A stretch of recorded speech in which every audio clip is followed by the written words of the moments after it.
Chapter 8 Diddly Bomb Bomb. Lauren and Kerry felt weird as they faced each other across a table in the campus dining room. Kerry had a lesson but couldn't face it. They didn't want to be alone. But at the same time, they both felt awkward, sitting together and wondering what to say. Rumours were the only things that spread around Cherub campus faster than germs. By lunchtime, everyone seemed to know that James was missing. The two girls felt radioactive, as friends offered their sympathy in gentle voices before sitting as far away from them as they could. Lauren was supposed to play basketball, and Kerry was scheduled to go into town with her friends, but neither girl felt like it. They went back to Kerry's room and somehow ended up spending their Saturday afternoon playing Scrabble with Rat and Kerry's mate Gabriel to pass the time. Reasonably warmed and fed, James moved out of the apartment as soon as the sky darkened. The electricity was back on, and he knew that his orange jacket and gloves made him conspicuous in the city centre.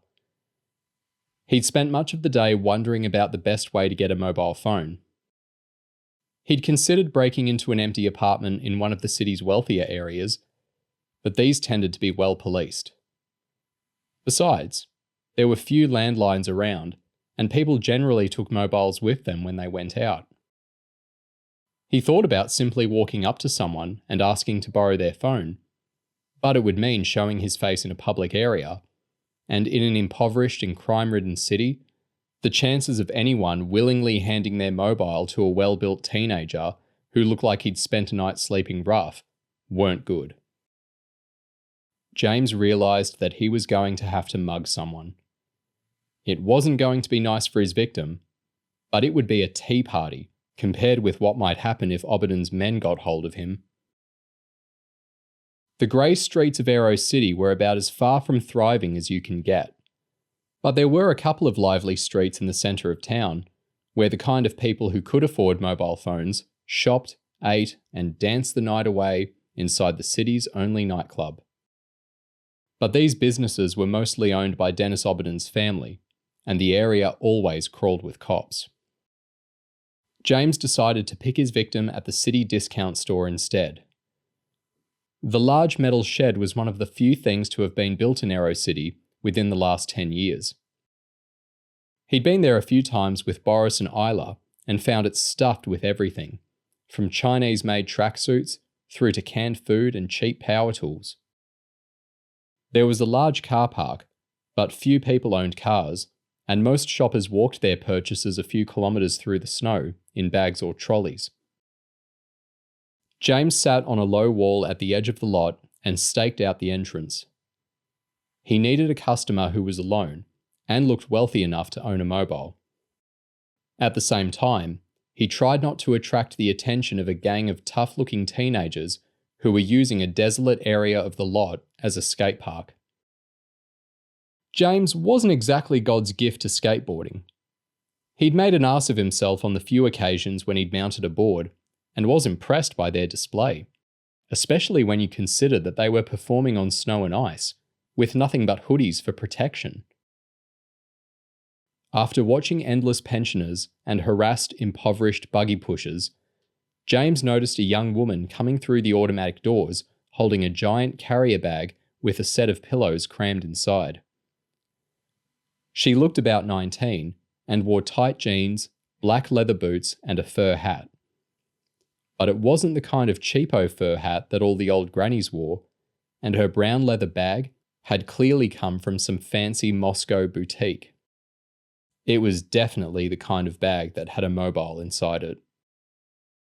Relieved that she didn't head towards a car, James waited until the woman was on the unlit street alongside the giant store before standing up to go after her. "Careful, arsehole!" one of the skateboarders yelled, as James almost knocked him flying. He'd been concentrating on the woman and hadn't noticed the board clattering towards him. As the first boarder struggled to keep his balance after swerving, another lad jumped off his board, pulled a flick knife out of his jeans and flashed it under James's nose. You want trouble? The lad grinned. He was smaller than James, but felt confident with a knife in his hand and his mates covering his back. James backed away and raised his hands. Sorry.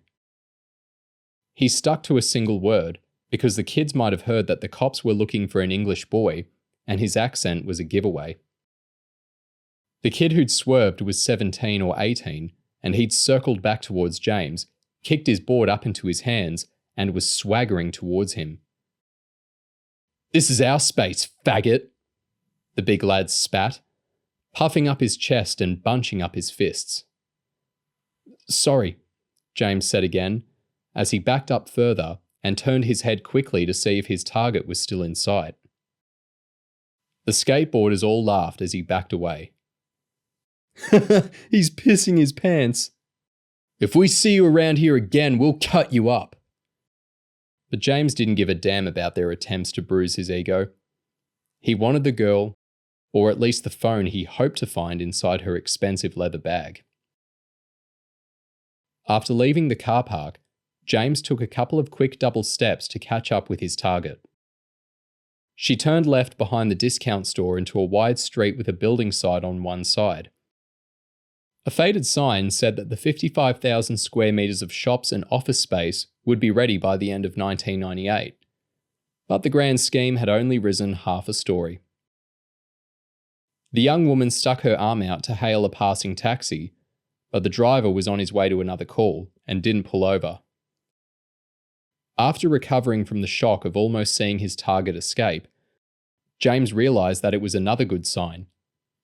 Poor people didn't take taxis. But there would be another cab along in a minute, and the chances were it would stop. James had to act fast.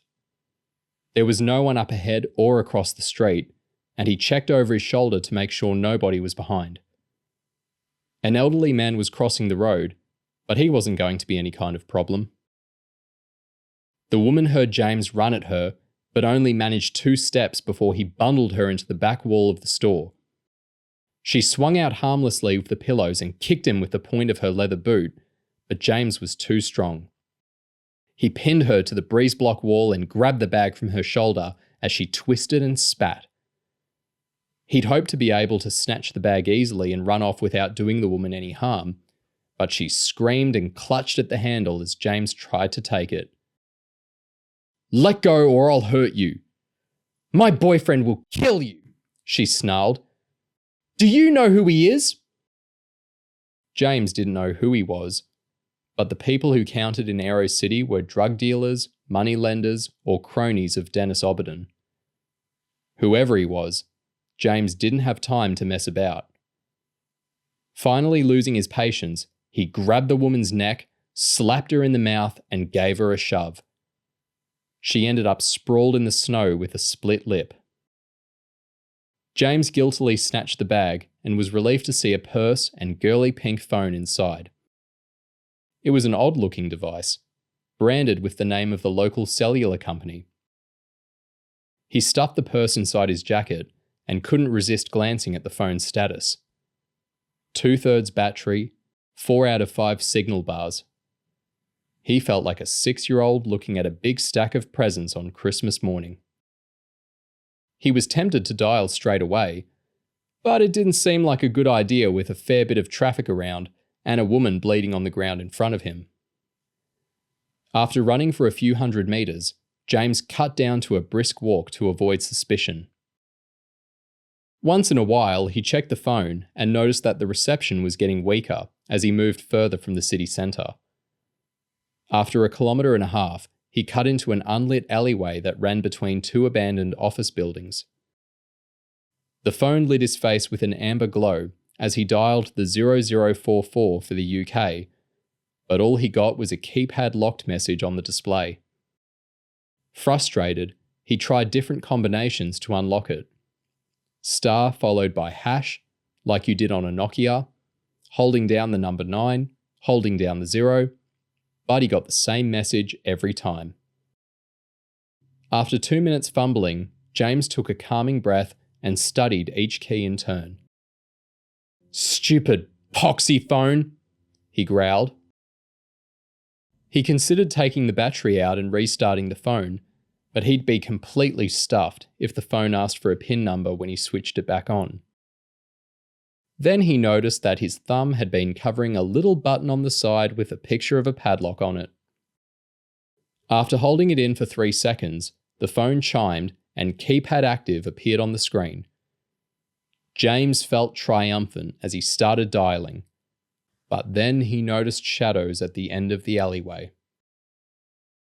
They were on top of James before he had turned his head. The first thing he felt was a skateboard smashing him full in the face with enough force to knock the back of his head against the wall behind him. As he raised his arms to shield the next blow, a trainer plunged into his guts and was followed by a wall of bodies shoving him backwards onto the concrete and stomping him. "English boy!" one of them chanted. James reached for his gun, but before he knew what was happening, his arms were pinned to his side and a big dude straddled him and punched him repeatedly in the face. It was the guy he'd almost knocked off the skateboard. "English boy," he repeated, before spitting a massive grolly in James's eye. James thought he'd have half a chance of getting to his gun when the dude stood up, but the skateboarder had felt it pressing into his thigh while he was pounding James.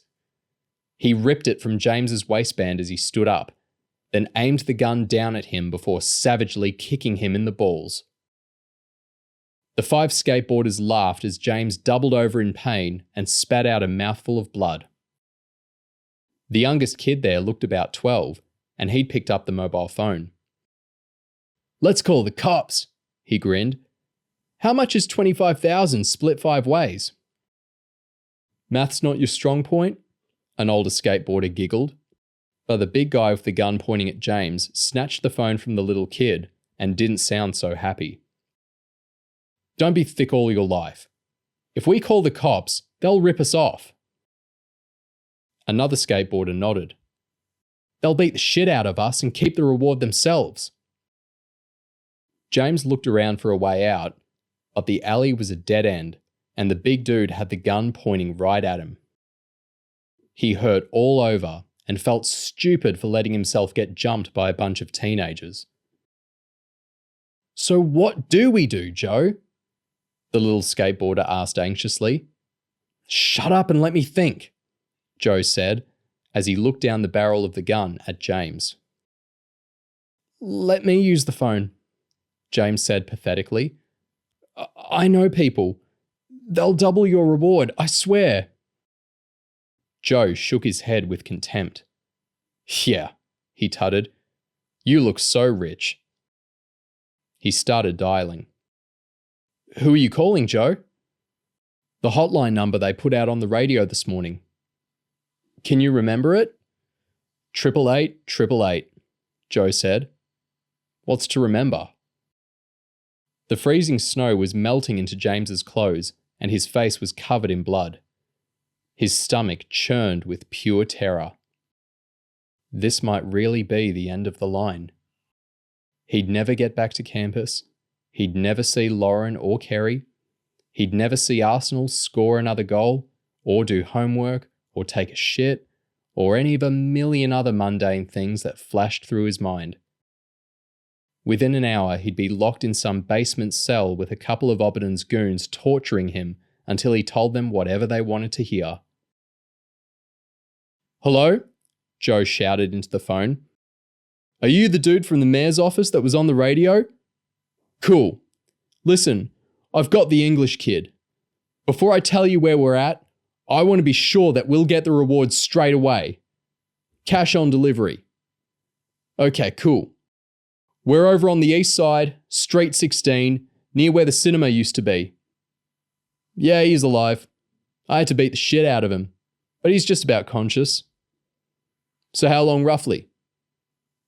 "Right. We'll be waiting." Chapter 9. Uncle. Barely 10 minutes later, a man stepped out of a blinged up 4x4 with fancy alloys and blacked out windows. 25,000, the man smiled as he waved 500 pounds worth of Russian currency in the air. James recognized the voice. It was Slava, the dude he used to chat to on the gate of the Oberdin compound. Joe looked happy. His 4 younger companions like it was too good to be true. I want you boys to do me a favour, Slava said seriously. Divide the money evenly, take it home, and keep your mouths shut. You go showing that much cash around, you'll get robbed. Wise words, boss. Joe nodded. James had managed to sit up against the wall of the alleyway. He hurt in 20 different places, his jeans were soaked in melted snow, and he was shivering badly. What did you hit him with? A steamroller? Slava grinned as he stepped up to James and pulled a set of handcuffs out of his jacket. On your feet, boy. Not wanting another beating, James tried standing up, but he only managed to prop himself on one knee before he felt faint and slumped back against the wall. As James made a second attempt, Joe grabbed his arm and yanked him up. Slava jerked James around to face the wall and locked the cuffs behind his back. You boys help me walk him to the car, Slava said. Then you'd better clear out of here. Joe nodded eagerly. My name's Joseph Navossi, sir. Do you think you could put in a word for me? Maybe get me some work with Mr. Oberdin? I'm real strong. I did wrestling and gymnastics when I was younger. Won medals and everything. Slava shrugged. Things are mental after last night, but I'm sure the Oberdin family will appreciate what you've done, so I'll see what I can do. Thank you, Joe gushed. One of the younger skateboarders opened up the 4x4, enabling Joe and Slava to bundle James across the back seat. He got a face full of leather smell and warm air, but pain erupted across his face as his nose hit the seat cushion. James reckoned the first whack with the skateboard had broken it.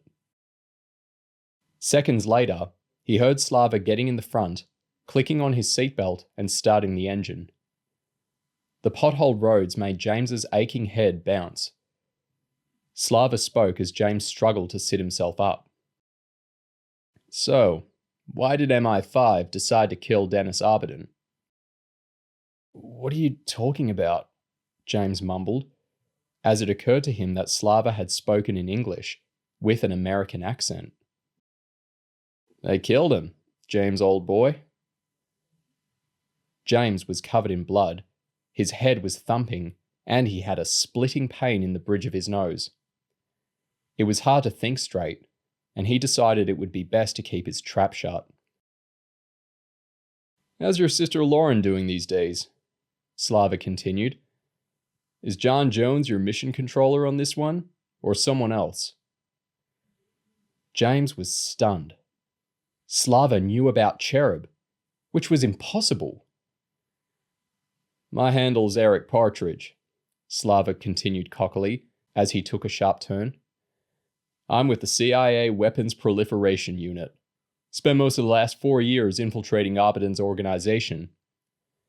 I've got to admire the balls of you Brits, though. No messing about. You just send a couple of dudes in, set up a meeting, and kill the top dog. James suddenly wanted to say a few things, but all he could manage was a shake of the head and a few mumbled words. How come? You... my sister? Slava, or rather Eric Partridge, cracked into a big smile. I've been on Oberdin's security team these past 18 months. Been all around that big house planting bugs. Oberdin had his own video surveillance system installed, and we've tapped into that too. A couple of weeks back, my colleagues in Washington, D.C. started picking up interference when they were transcribing the recordings from our bugs. The boffins told us it was crosstalk. 2 coded listening devices of a similar type interfering with each other. So I checked the security cameras to see if there were any new faces inside the compound. Would you believe that the interference started the first day that you turned up to give little Mark Oberdin an English lesson? I had one of my field operatives follow you back to your apartment. He poked around inside the next day when you were at school. Picked a few hairs off pillows and took swabs from your toothbrushes. We sent them back to our DNA lab, and the damnest thing happened.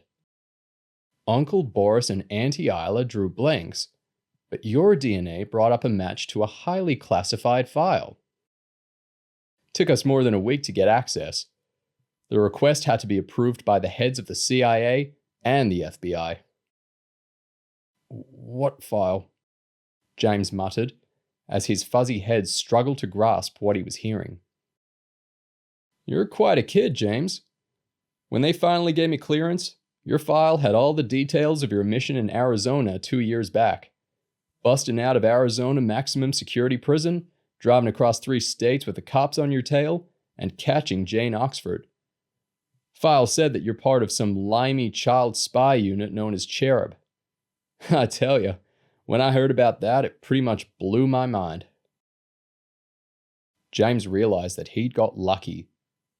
The Yanks might not be too happy that his mission had trodden on their toes, but they were unlikely to set upon him with a blow lamp. How'd you get to me first? Took a bit of quick thinking, but it wasn't too hard. Eric smiled.